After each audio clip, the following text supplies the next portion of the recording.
Every time Krista Davis would come home, she could see her mother, Patricia, growing weaker, and it was frustrating because her mom had just gone through back-to-back joint replacement surgeries. But instead of getting better, she was getting worse, and Krista had to find out why. Patricia Harton first noticed the weakness playing the piano. My arms and my hands were beginning to get tired. She was only in her late 60s, but the littlest things were becoming difficult. I got to where I couldn't even raise a glass to drink without both hands. In the spring of 2006, Patricia had had a hip replacement that went well. So a few months later, she had a knee replacement that did not go so well. I had pain from the very beginning with the knee, even the very first day. And when Patricia's daughter, Krista Davis, would visit, she could see her mom growing weaker. It just kind of escalated a little bit faster probably than she realized. I was in a lot of pain. I didn't really know what was happening. So Krista quit her job and moved home to Center, Alabama, and she began taking her mom to one specialist after another. She started studying all of this and putting it together. What, Krista wondered, could steal her mom's strength like this?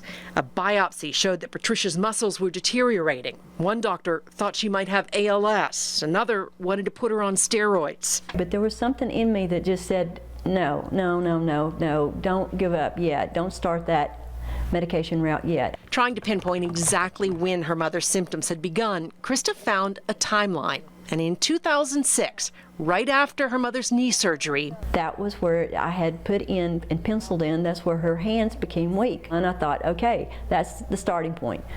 You know, we need to investigate. Was it a bacteria? Was it something to do with a staph infection? Krista started pouring through medical journals online, and she found a British database that tracks orthopedic implants that fail. Whether it be the knee or the hip or any kind of metal insert, they've had a database for over 30 years. Krista took her mom to see orthopedic surgeon Dr. Kenneth Sands in Rome, Georgia, who it turns out had trained in England and knew all about the database. Her story did not seem to be outrageous to me, and her mother was in need. Dr. Sands biopsied Patricia's knee, and he found that her muscles there had never attached to her implant.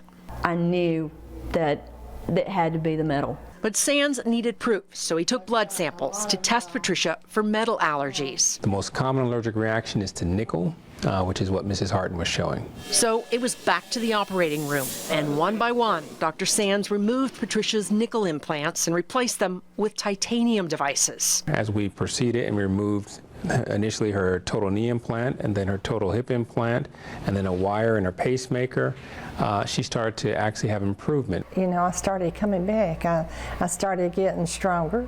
She grabbed my hand and she squeezed it, and I thought she was going to break it off. This is the same hand that could not pick up a glass to drink or a fork properly to eat. And after watching what her mother went through, Krista wants more focus on what metals are being used in the implants we put in our bodies. It's not just the devices that are failing.